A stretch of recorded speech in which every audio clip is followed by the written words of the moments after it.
The Story of an Hour by Kate Chopin. Knowing that Mrs. Mallard had a heart condition, great care was taken to break the news of her husband's death to her as gently as possible. It was her sister Josephine who told her in broken sentences, veiled hints that revealed while half concealing. Her husband's friend Richards was also present near her. He had been in the newspaper office when news of the railroad disaster arrived, with Brentley Mallard's name at the top of the list of killed. He had only taken the time to confirm its truth with a second telegram, and had hurried to deliver the sad message, anticipating any less careful or less tender friend. She did not receive the news as many women do, with a paralyzed inability to grasp its significance. She wept immediately with sudden, wild abandonment in her sister's arms.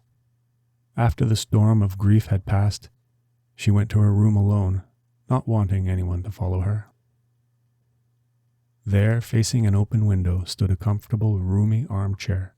She sank into it, weighed down by a physical exhaustion that haunted her body and seemed to reach into her soul. She could see the tops of trees in the open square before her house, all aquiver with the new life of spring. The delightful scent of rain filled the air. A peddler below on the street was calling out his wares. The notes of a distant song, sung by someone, reached her faintly, and countless sparrows twittered in the eaves.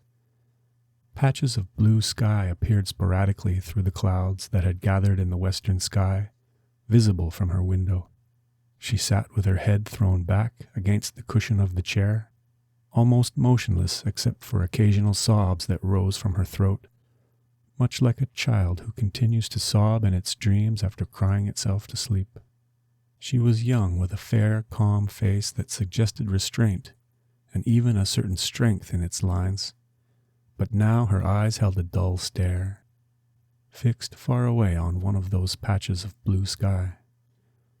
It wasn't a gaze of contemplation, but rather indicated a suspension of coherent thought. Something was approaching her, and she awaited it with fear. What was it? She couldn't define it. It was too subtle and elusive, but she sensed it, creeping in from the sky, reaching for her through the sounds, scents, and colors filling the air. Her chest began to rise and fall intensely.